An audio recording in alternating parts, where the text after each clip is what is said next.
ఆ నియోజకవర్గంలో గత ఎన్నికల ముందు దాకా తెలుగుదేశం పార్టీ టికెట్ పై చివరి దాకా సస్పెన్స్ కొనసాగింది. సీనియారిటీకి సీటు దక్కుతుందా, సేవా కార్యక్రమాలతో అందరి దృష్టిని ఆకర్షించిన నాయకుడికి అదృష్టం కలిసొస్తుందా అని అందరిలో ఉత్కంఠ. అయితే చివరిగా చంద్రబాబు, చిన్నబాబు సీనియర్ వైపే మొగ్గడంతో పార్టీ రెండు వర్గాలుగా చీలిపోయింది. అయినా ఎన్నికల్లో అధికారాన్ని నిలబెట్టుకుంది. కానీ ఇప్పుడు ఆ రెండు వర్గాలు ఉప్పు నిప్పులా తయారై చిట్టుపటమంటున్నాయట. ఇంతకీ ఏదా నియోజకవర్గం, ఎవరా నాయకులు?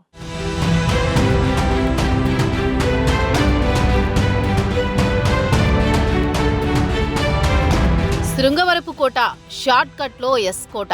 విజయనగరం జిల్లాలోని ఆ నియోజకవర్గం ప్రత్యేకం. శృంగవరపుకోట తెలుగుదేశానికి మొదట్నుంచి పెట్టని కోట అనే చెప్పాలి. అక్కడ కోళ్ల కుటుంబానికి రాజకీయంగా మంచి పేరుంది. తాత కోళ్ల అప్పలనాయుడు రాజకీయ వారసురాలిగా 2006లో రాజకీయాల్లోకొచ్చారు లలిత కుమారి. ఎంపీటీసీగా గెలిచి ఎంపీపీ అయ్యారు. 2009లో ఎస్కోట నుంచి టీడీపీ అభ్యర్థిగా పోటీ చేసి గెలిచి తొలిసారి అసెంబ్లీలో అడుగుపెట్టారు. 2009 నుంచి 2011 వరకు ఉమ్మడి విజయనగరం జిల్లా తెలుగుదేశం పార్టీ అధ్యక్షురాలిగా సేవలందించారు. 2014 ఎన్నికలలో విజయం సాధించారు. 2015లో టీటీడీ బోర్డు మెంబర్గా చంద్రబాబు ఆమెకు అవకాశమిచ్చారు. 2019లో వైసీపీ హవాలో ఓటమి చవిచూశారు లలిత కుమారి.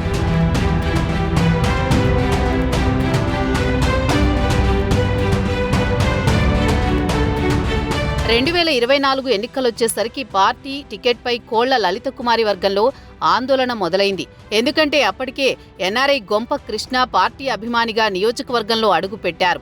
సేవా కార్యక్రమాలతో పార్టీని ఇటు క్యాడర్ని ఆకట్టుకున్నారు. దీంతో శృంగవరపుకోట టికెట్ ఎవరికనే ఉత్కంఠ చివరిదాకా కొనసాగింది. చిన్నబాబుతో చనువుగా ఉండడంతో ఈసారి యూత్ కోటాలో టికెట్ ఖాయమని గొంపవర్గీయులు ఫిక్స్ అయిపోయారు.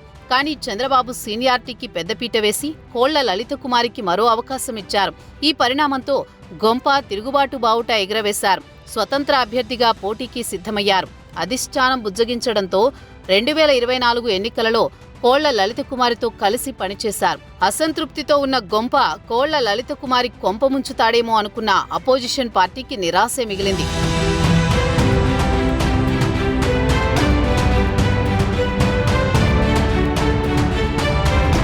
శృంగవరపు కోటలో మరోసారి పసుపు జెండానే ఎగిరింది. ఎమ్మెల్యేగా గెలిచాక లలిత కుమారి పాతవన్నీ మరిచి ప్రాధాన్యమిస్తారనుకుంది గొంపవర్గం.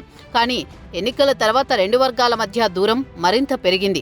లలిత కుమారి చేస్తున్న కార్యక్రమాలకు గొంప కృష్ణని ఆహ్వానించకపోవడం, టీడీపీ రాష్ట్ర అధికార ప్రతినిధిగా గొంప కృష్ణ చేపట్టే కార్యక్రమాలకు ఎమ్మెల్యేని పిలవకపోవడంతో రెండు వర్గాల మధ్య పచ్చగడ్డి వేస్తే భగ్గుమనేలా ఉంది. వైసీపీ నుంచి టీడీపీలో చేరిన నాయకులకు ఇచ్చిన ప్రాధాన్యం కూడా తమకు దక్కకపోవడంపై గుర్రుమంటోంది గొంపవర్గం. పార్టీ కార్యక్రమాల్లో ముందుంటున్న కృష్ణను నామినేటెడ్ పదవుల్లో అధిష్టానం పట్టించుకోకపోవడంలో లోగుట్టు ఏమిటోనని కార్యకర్తలు చర్చించుకుంటున్నారు. ఇప్పటికైనా రెండు వర్గాల్ని ఒకే తాటి మీదకు తెచ్చే ప్రయత్నం చేయాలని కష్టకాలంలో పార్టీ జెండా పట్టుకున్న క్యాడర్ కోరుకుంటోంది.